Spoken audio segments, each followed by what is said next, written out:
Here. Bill Parker, I'm a member of Dayton Rotary and past president of the President's Club. And he and Bob handle the Legion of Honor watches. And our speaker. My name is Randy Overbeck. I am a former. The president of Katherine Harrison. You're a retired nurse practitioner. Yes, sir. My granddaughter is studying to be a nurse practitioner right now at Rush Hospital in Chicago. Well, when I still go to some of these organizations and stuff with the nurse practitioners and see the young people, it just does give me hope. But they asked me when I started as a nurse practitioner, and that's when it gets embarrassing. But I became one in 1975. 1975. Thank you very much. I'm Amy Gephardt, past president of President's Club. I'm a member of the Riverdale Optimist Club and treasurer for the Riverdale Optimist Club and a member of the Miamisburg Lions Club. Thank you. Spencer Spraley. I'm a He's also a member of the Miamisburg Lions. I thought it was. Yeah. I'm Kathy Ballman Parks. I'm immediate past president of Alpha of Dayton and an active member there. And Soon to be secretary. And what are you going to be something? soon? Veronica called me and I am going to be the secretary. I'm a little too excited about it, so I'm a little concerned here. Should always have a succession plan, shouldn't you, Bart? Well, we're cheers. I may need to start now, but yes. Yeah, I'm Barbara Lane. I am the secretary of the Riverdale Optimist Club, been a member there since 1987, when they first admitted women. And all of the service clubs integrated gender-wise. So I've been secretary of the President's Club now. I'm topping the end of the day, I think at least 6 years, and also served as treasurer for that as well. So I've been involved since 1996. Thank you, Bob. And this young lady. I'm Veronica Bedell Nevels, and I'm a real estate broker. I own my own company, Priority Plus Realty. I've been president of 20 and past president of 20. I am the immediate past president of the Ohio Realtist Association. And I have been talked into being president-elect, recruited. Yeah, that's a better word. Recruited. I use something And- stronger, but that's okay. Well, and I'm excited about it, and I'm excited to hopefully help us grow and get more members and have a more crowded room with masks. But anyway, hopefully we can do away with all of that. But hopefully we can grow. And so I'm excited to be here. So she actually didn't say the word, but she is the next president of the President's Club.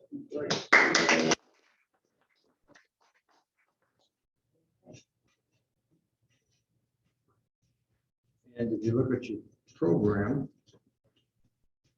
Dr. Randy Overbeck is next. All right. His bio is the second page. How do we order lunch? A waitress will come in here Okay. and order, take the orders involved. And while we're talking about that, Larry, you want me to go ahead and go in and get it started? Well, let's get the program Okay. over, then. everything bagel, I had that a couple weeks ago, and that is delicious. I asked the waitress what she recommends, and that's what she said, and it is great. Okay. Everything bagel. Now, you don't have to take that, that's my recommendation. Okay, I'll be, I can do this very informally. I do also do large groups formally. I've spoken to whole convention halls of people, and I've also done presentations when there are only 4 people in the room. At any of that level. And a little bit about kind of, since you all represent other organizations who may have an interest as well, I'll tell you kind of a little bit about how I do this, and then we'll segue into the presentation, and so that you can know what might work or might be best for your organization. I actually have two different presentations. Oh, here comes the way.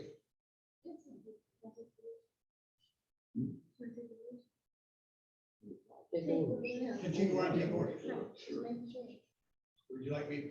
You can do that Why one. don't we take a 5-minute break so she can take that? That sounds like a great idea. Then we won't, that's our speaker, you might want to get him first. This particular weekend, about once or twice a month, you know, interested in keeping up with my books or those or any of my issues. Put your name on the newsletter or on the list, and I'll add you to my newsletter. I never send your email to anybody else, it's only mine. If you don't want to do that, that's okay. So before I do that, so as I was saying, I had a presentation. I had one of the first presentation was very popular. In fact, it was so popular, clubs were asking me to come back and do a second one. So I actually have two presentations. So when Tony originally reached out to me a couple weeks ago and wanted me to come to the civic dance, I gladly did that. I love those people, but I had realized that I had already done the first presentation. So I shared with him the second. The first presentation is called Things That Go Bump in the Night. And the second presentation is called A Few Favorite Haunts. So I think what I'm going to do, since most of the rest of you are new, I'm going to share with you my first presentation. And you already have the description, so you have kind of a sense of the second presentation. What you're seeing here is what I put up when I'm meeting with the group before I speak. This is not my presentation. These are quotes by famous authors about ghosts. I thought it's kind of an interesting way to introduce the topic to people. But we can pull that down, and I'll put the presentation up, which is called Things Still Go Bump in the Night. Okay. So, and I should say, the presentation is about 25 to 30 minutes. I can kind of, without questions, I can kind of frame that based on the group that's there. So I start off, in every group, I always ask the same question. Who in this room believes in ghosts? If you do believe, raise your hand.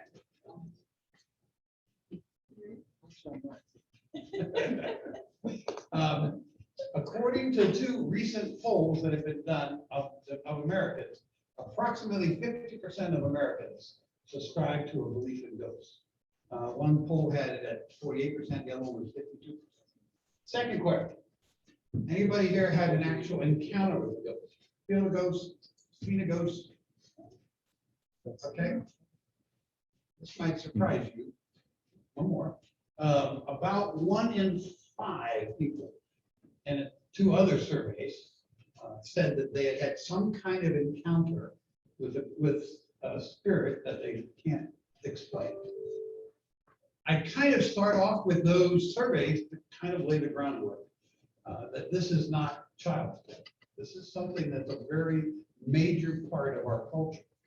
And if you need assurances of that, all you really have to do is turn on cable television, because there are a whole host of shows that are basically, there are a few campy ones, but basically the shows are a group of individuals use equipment and go into a place to try to validate whether a hall, a house, a mansion, a hotel is haunted or not haunted. When I first began to do this research, I should kind of tell you at the front, I don't pretend to be an expert on ghosts, I'm not. But because of the nature of how I do my work, I do a great deal of research, and that included a good deal of research about ghosts. Well, one of the things that surprised me when I did that was, I don't know if you know this or not, but all over the country, every area, every state has all kinds of ghost hunting groups, ghost investigating groups. I'm just going to walk through a few simple examples, and then I'll kind of tell you about them. I've met with a couple of organizations. I'm not a member of them. I'm sure I got some Ohio State there, so I wanted to make sure I had the Ghost Hunters of Ohio State up there. My granddaughter just starting that. And what those groups do basically is they are almost all, there are a few that are not, but almost all of them are nonprofit. They don't charge a fee. They do it as you do a club, and they go and investigate possible examples of ghost existence. The other thing that really surprised me when I did this research is that if you belong to a faith group, if you belong to, regardless of where you live in the world, every faith group's doctrine, set of beliefs, includes a belief in ghosts. So I'll start with Catholic. I'm Catholic. I was raised Catholic. And in fact, there's a passage in the 4th grade catechism that I learned that said ghosts are evil spirits that lead people to sin. That was one of the lines we had to memorize. Islam has a very interesting belief in ghosts. They believe that ghosts live in a parallel world, and they cause mischief for people in this world. We actually know what their ghosts are because their ghosts are actually what we call genes. They call them jinns. We call them genes. That's Muslim? What? That's Muslim? Muslim. That's Muslim. Yep. Really? Yep. Buddhists believe in what they call, it's translated as hungry ghosts.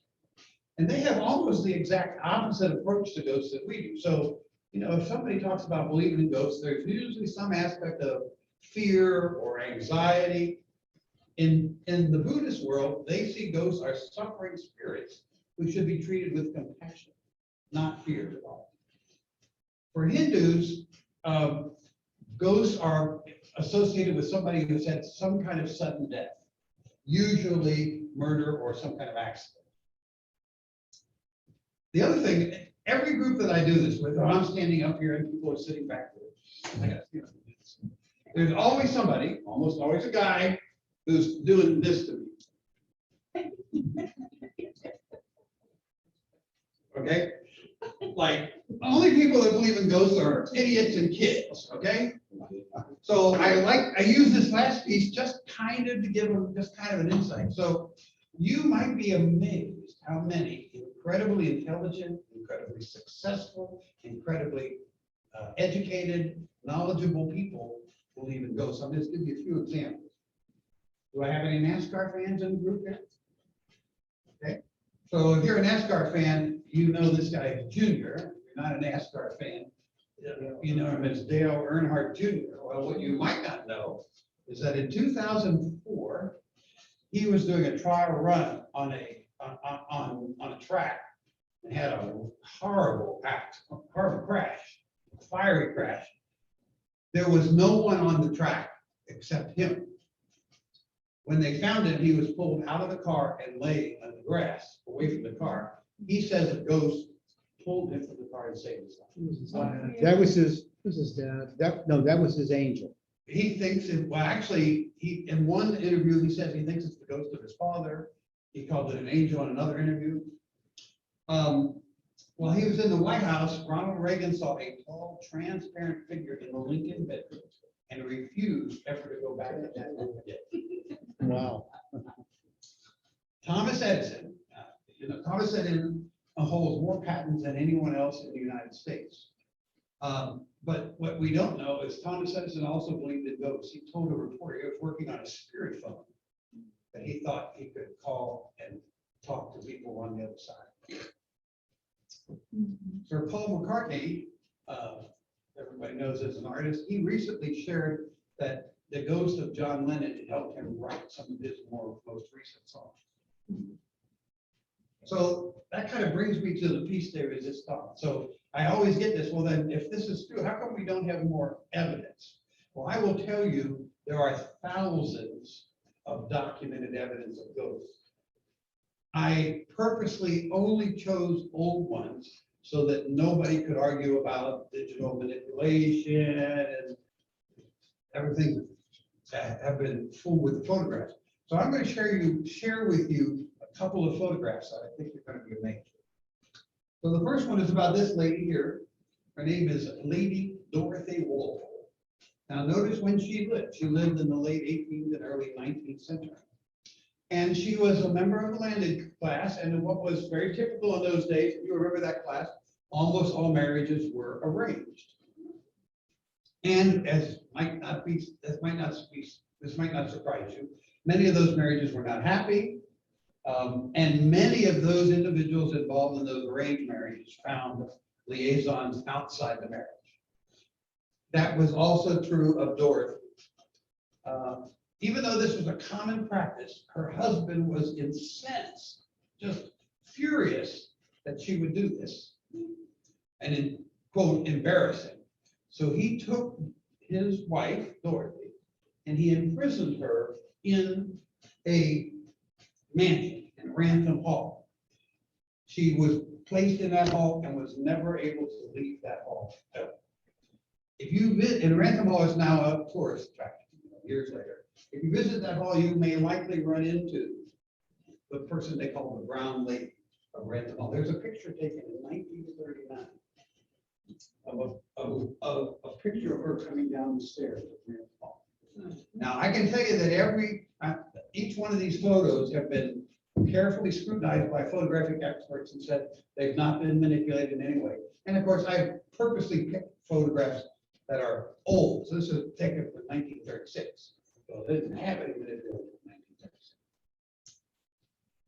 1936. This photo is from 1954. And this was actually taken by a guy who was touring British churches, taking pictures of, in this case, he was taking pictures of that organ. He did not see that image when he was physically in the building, but when he went back and developed the photograph, very clearly there's kind of a ghoulish figure there. Now, and I will tell you that that's a very common experience of not seeing the individual in true life, bringing the photograph back and forth. Okay, this is my favorite. This is taken in 1991, so it's still pre-digital. A set of ghost investigators, like the ones I was telling you about out of Chicago, were asked to go and investigate an abandoned cemetery in Chicago. They did what they normally do. They set up, that's actually in my second talk. They set up all this equipment, did take all these photographs, took videos. They came back and reported they did not see anything. But they came back and developed their photographs. And when they developed their photographs, there's a picture of this woman. Now, this is at night. There's no one in the cemetery. There's clearly an image of a weeping woman on top of the tomb of who assumed that is their boyfriend or lover or her husband. But there were three individuals doing this investigation. They didn't see them there. Oh, shoot, I forgot to do this. I forgot to ask. Do we have internet? I didn't think about that. Yeah. I'm using it now. I'll have to get some help to do that. Let me do that before I get. We have to get the waitress to get the. Oh, we do? Yeah. Yeah, okay. Well, when she comes back, I'll show you this. Because that's my fault. I should have thought of this beforehand. I have a video of a ghost in a school in Ireland. So I will kind of just tell you and you can look at it later. It's taken at 3 o'clock in the morning by a security camera. There's nobody in the school. And there's a mischievous ghost. And the students and teachers, and especially custodial staff, have reported that there was a ghost in this building, a very old building. And the security camera was on for security reasons. They weren't on to catch the ghost, but they caught the ghost in action. But I can't do that without I gotta go to YouTube and do that. Okay, I will come back and show you that. And if I come to talk to your group, I'll make sure I do a better job of getting that set up for you. That kind of brings me to a couple of common threads that I've researched about belief systems about ghosts. So even though there are differences around the world, there are some things that are commonly believed. So almost universally, the understanding is that ghosts are individuals who have in fact died. They're not people that are on this side. They've died, but for some reason or another that are stuck between this world and the next. We don't really understand why. The Bible says so. It's called purgatory. Right. If that is at least one interpretation of purgatory. One of the things that's amazing that I've seen demonstrated scientifically is that ghosts have been able to change the temperature in the room when they enter and when they leave. So when I first started, in fact, this actual experience is what kind of got me interested in researching ghosts. I was at a writing conference and meeting with one of the groups that I showed you up there, a group in Indiana that does ghost study. The writing conference was in Indiana. And they were talking about their work and what they do, and then they showed this. So what they do is they go into a place and they have all this equipment they lay out. So they have video equipment, they have photographic equipment, they have sound equipment, they have temperature, and then they have a video thing on the temperature documenting what's happening in the room. And they were investigating a room about the size of this room, I think, from the video that I remember seeing.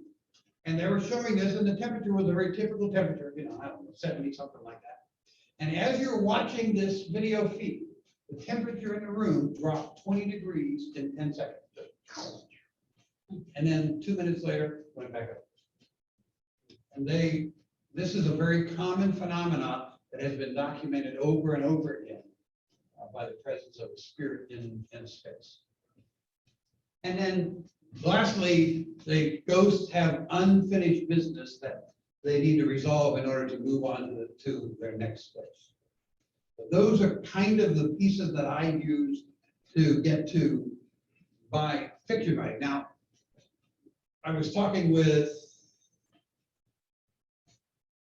Amy. Okay, I was talking with Amy, I think, right? No? Barbara. Okay, I'm trying to remember.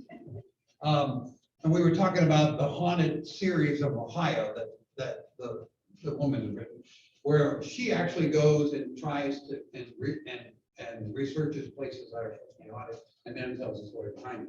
That's not what my books do. My books are fiction. And that's why right up front, tell everybody this is not true story.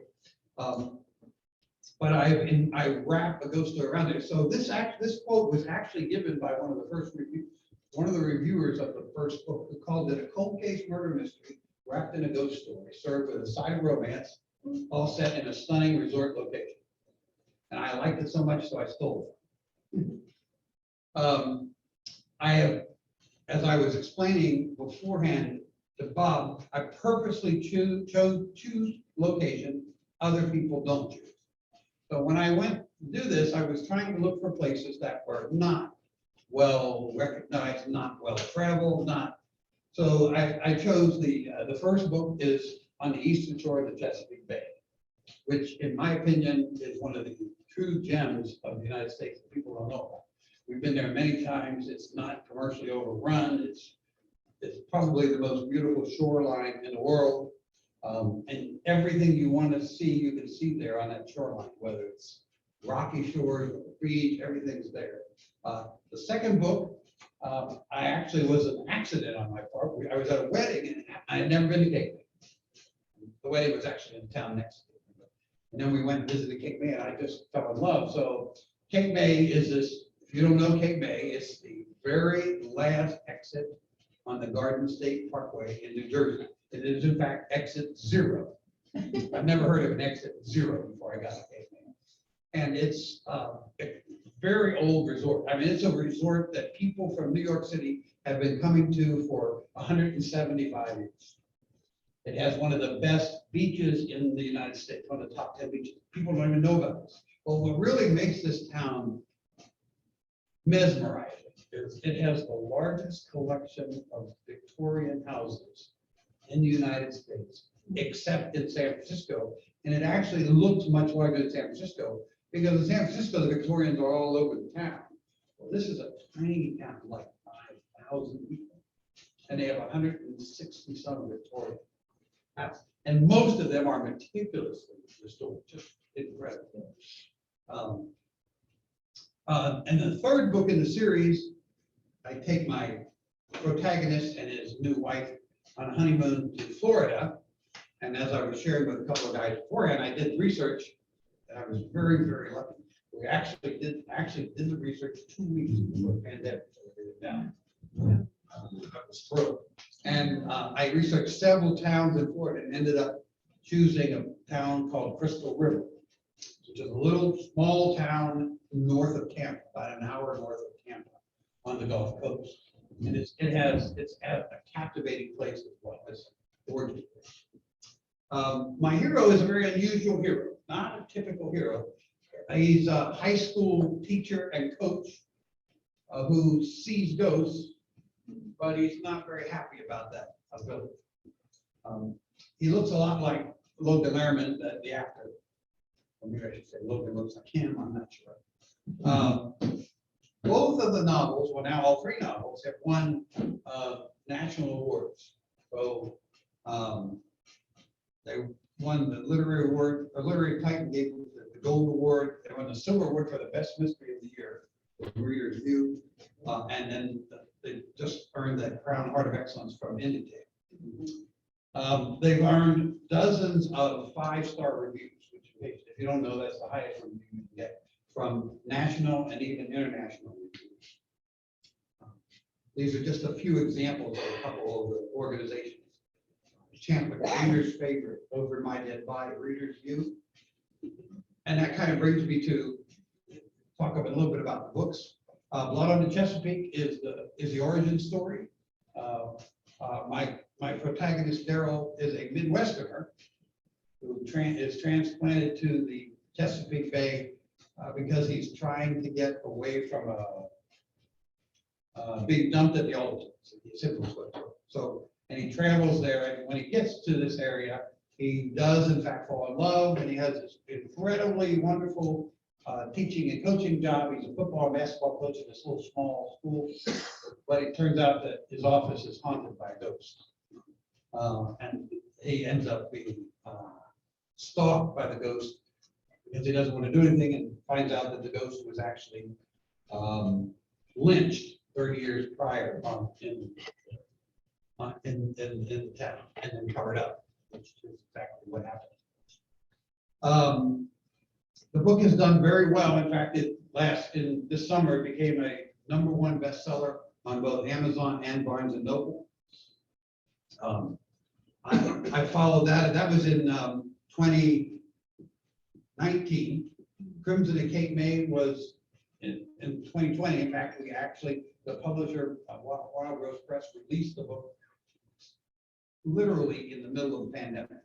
So almost exactly a year ago today, the book was released. They are sending me next week to Cape May to do the physical launch that was originally scheduled for September 20-something last year. The new book, which is on your table, Scarlet at Crystal River, was actually launched by the publisher Monday. So you are the first group to see this book after the publisher launched it. And that kind of brings me to my last slide, well, my second last slide, I should say, to tell this little story that I like about this relatively obscure author by the name of John Grisham. You guys have heard of this author? Well, I don't know if you know the story behind his first book, so I'm going to tell you that. So his first book, which was published in 1989, was called A Time to Kill.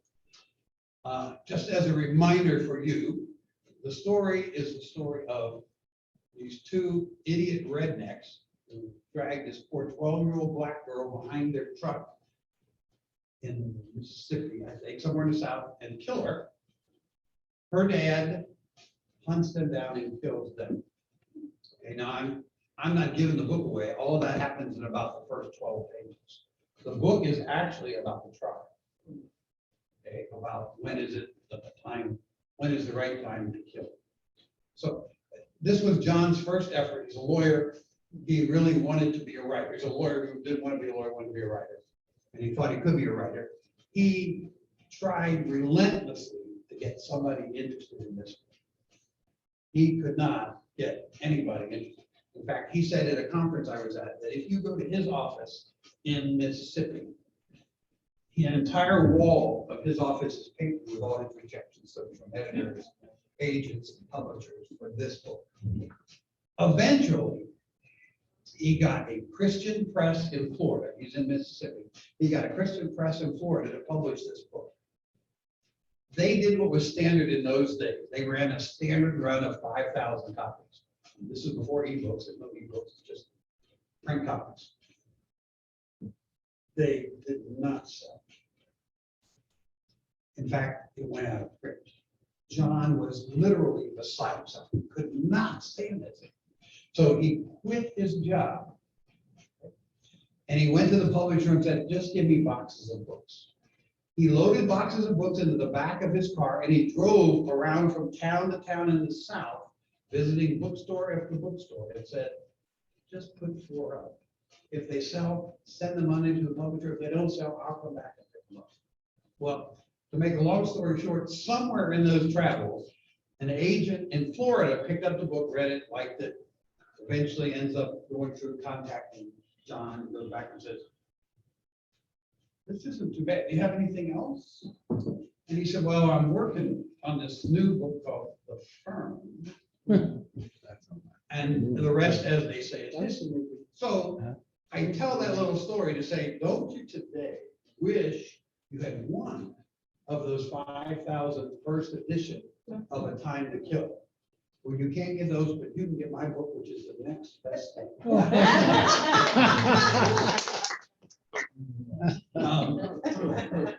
I put at your place, this is the last thing I tell every group, I put at your place two bookmarks.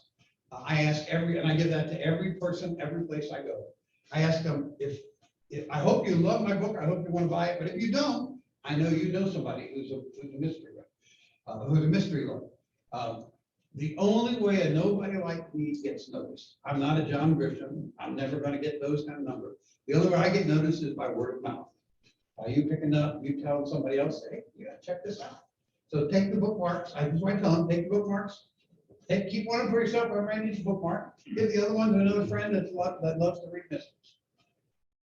And I'm done. So that kind of gives you my start to finish. I didn't time that. So that's about 25 minutes. A little longer because which we'll do, the sound. I'm not sure you'll hear much. Out of my. This is at a school. It's down at school. Look at the time. You can see the time up in the upper left-hand corner, 3:06 in the morning, Yes. middle of the night. I just saw something. Keep watching. Oh. There's a door at the end of the hallway. Yeah.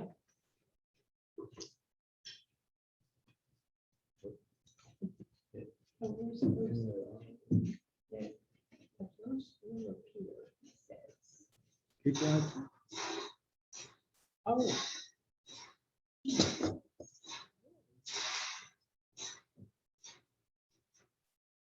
Those are filing cabinets, Looks like lock. Lockers. lockers. Oh, okay. Somebody's not in a good mood. Nobody's in the building, remember? Oh, you're kidding. Yeah, things start flying around. My extra ketchup. Please.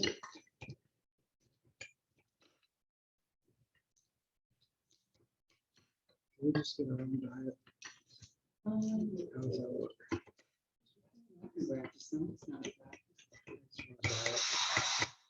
Oh, you're kidding. That was in 2017. So, I saw all the strings attached there. what makes a ghost do that? I mean, I know you don't know, but.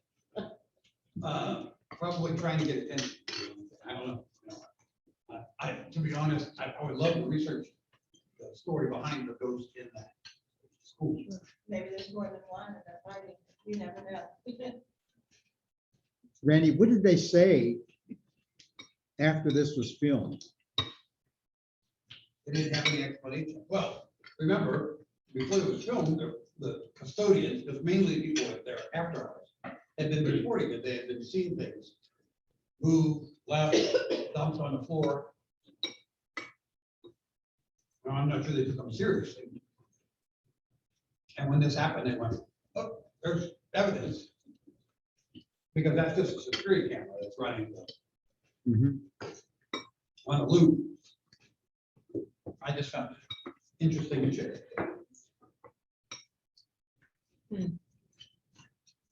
Thank you. Very. All I know is that the DVA, we have we call it the Putnam Library, and it was a building that was opened up in 1880. And on the second floor, when they had the mediums come, they said that, they brought in these electronic devices. You can hear like background noise, but you can play it back.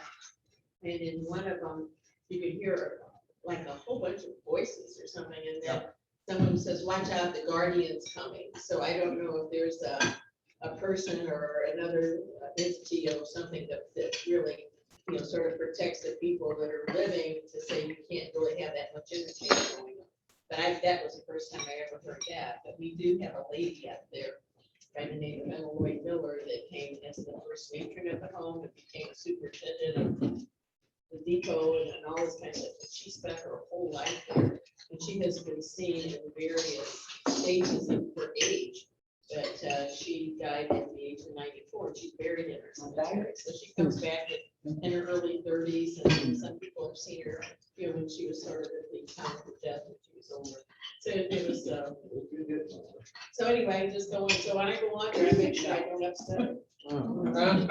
Some media master, what her name was and everything, and she responded, and he says, "What do you do here?" She said, "I won the place." So I definitely always give her my acknowledgement to her great sisters.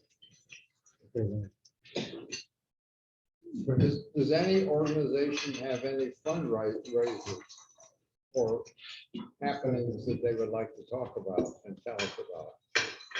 We have our 100th anniversary. Oh, the 100th anniversary. We're Civitan of Dayton is, we're one of only 4 Civitan organizations, clubs in the country that are celebrating our 100th anniversary. So October 23rd, we're having our gala, if you will, our 100th anniversary gala at Hollywood Gaming. And we'd like everybody to attend. It's actually going to be pretty swanky. We're going to have prime rib. I'm excited about it. I was president for the 90th, and now I'm president for the 100th. We were lucky enough, Ronald McDonald House canceled the Hollywood Gaming, so they were going to do a night at the Tonys. So we're able to basically have it called a night at the Tonys on October 23rd. So I would like to cordially invite anybody that knows Tony or anybody that's a member of Civitan to attend. I have flyers here. RSVP by October 8th. It's $65 a person, and there will be gaming. We're gonna be handing out gaming certificate. I guess they're cards. I haven't gambled in so long. I don't know how that works. Probably everybody here knows how it works. They're going to give us cards, a minimum of $10. We're trying to get them to give us $20 a person. So prime rib, $20 in gambling, and a great night to celebrate a great organization. Thank you. Can I hand this out the brochure? And again, it's October 23rd. It's not I didn't put it on the brochure, but RSVP is October 8th. And we really appreciate everybody attending.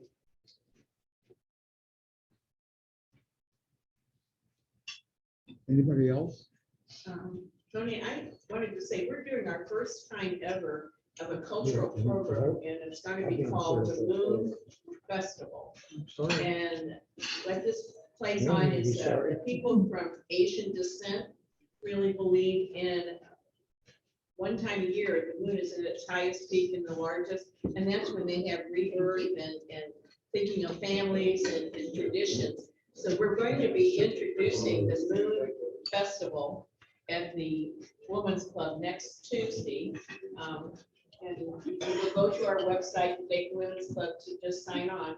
And it's only $10, which will cover for the entertainment and also the refreshments, which will be a moon pie that actually got maybe, I guess, somewhere in China and shipped over because it's a really special ingredients they have to do.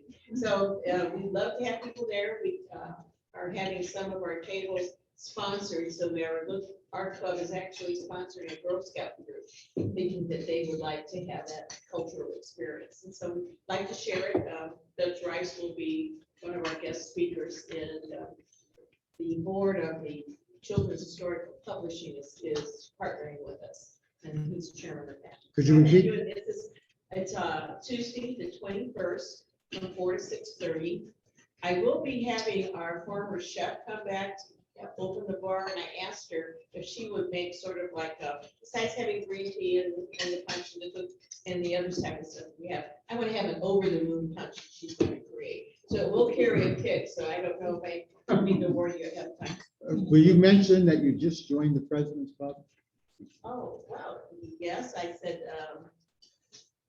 it was, through the Civic Fund, we were saying, how can we expand and share, and one of our goals at the Women's Club since 2017 is transforming ourselves to a 501c3 nonprofit to support other nonprofits to be a meeting place. That's how we started in 1916, and how can we then give back to our community in different ways.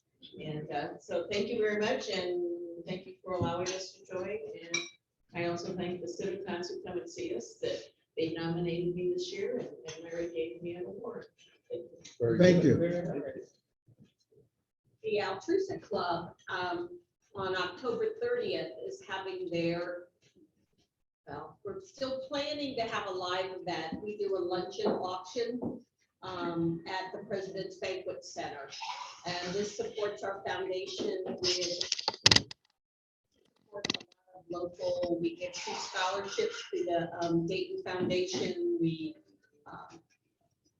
have other Dayton Christian Center, With God's Grace, partnered up with Dayton Children's for Dolly Parton Imagination Library, trying to distribute books that aren't delivered. Anyway, this is our major fundraiser that supports that. We're kind of on pins and needles here, just not sure what's going to happen in the next 6 weeks, if we're going to be able to do a live event with things going on. But so I will, I did bring a flyer with me. I was going to talk about it at the October meeting, so I can pick that up like you did before with the newsletter. Please. If you all have an event, you get it to me before the beginning of the next month, I'll publish it in the newsletter. Anybody else have, I forgot to mention alcohol's included. alcohols included? Included. Okay. That's We where also the, have the Facebook page that if you get Right. information that can be posted there as well. who knows or who has access to the website? President's Club website. What We- do you mean by access? Access, who knows how to access the President's Club website? And you, because you always find the current newsletter and the past newsletter, and goes back for many years. There's an archive. Also, all the forms that you need for events. The other thing that the President's Club website has is you can actually post on the calendar. There's a space for organizations to enter events. Okay? That I did not know. Yeah, that's new. The webmaster added that. So access the President's Club website and post your events. Okay? In addition, make sure your organization has the correct emblem or logo and your meeting dates and contact information. So other people who are accessing can look and see what your organization has going. And that's how we have been able to get new members to the Civitan. People going on the website and looking at our mission and so forth and finding an organization we belong to. Also have a list of associations. It's the best website I've seen. Say that aloud again. It is. It's the best website I've seen. I see a lot of websites, I'm in a lot of organizations, but that's the most organized, informative, interactive website. Can I give you a hug now? You know what? Mike, It really is. Mike Leibel is his dad. His yeah. son, And he and I have worked on this website from the beginning. And if I say, Mike, I need this, before I go to the next thing, it's already done. That's how quick it it's is. well done. Yes. It's all on video here. So that was I might ask you all that are members of the clubs that are here, if you know how many people could, Brian, your date's not on here. I know. Okay. Explain her this. It's called- everybody should have received tickets from Phil already, 8 tickets, so I'll be calling you, but if you know today and want to let me know how many tickets you're gonna have, I forgot to bring a check, but we're taking all 8 of ours. you're right, yeah, I knew about that, like Civitan and the Arab. All through so? You know if they're gonna take all 8 tickets? I don't know. We, did you send them to the That's president? all right. I don't know where, Awesome. Bill sent those to all the clubs. Right, but I know, I mean, I'm representing Altrusa, but I did not get any tickets. But It goes to the president, I think. it went, okay, I can check with her. We have our meeting in a week or so I don't know if she's gonna bring it up then. But I'll reach out to her today Okay. and see where we're And at. let Bob know. Okay. The other, I don't know. Belinda, would you have sent them to Belinda, Bill, or the president? President. Okay, Well, I sent them to whatever Justine gave me on the list, whatever that is. I'm sorry, I don't have it. or check with either one. I'll check with both of you.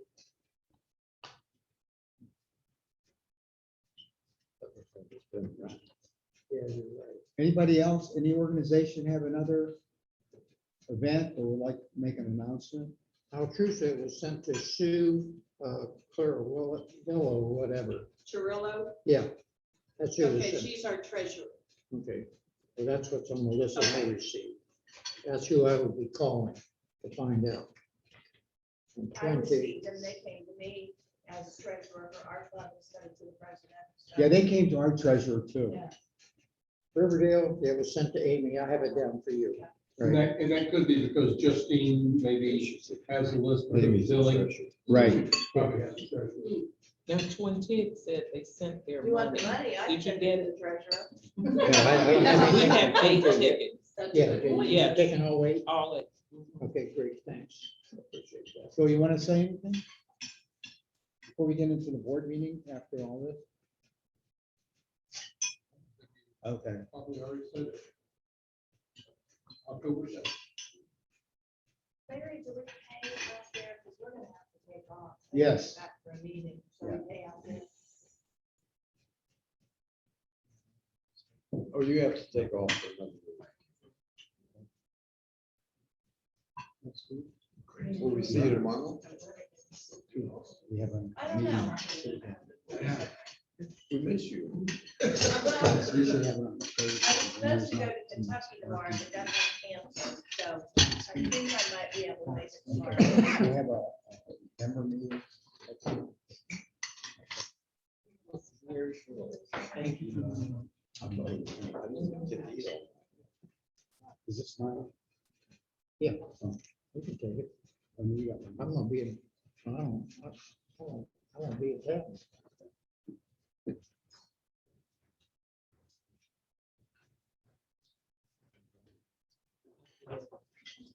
Randy, now I have an interest in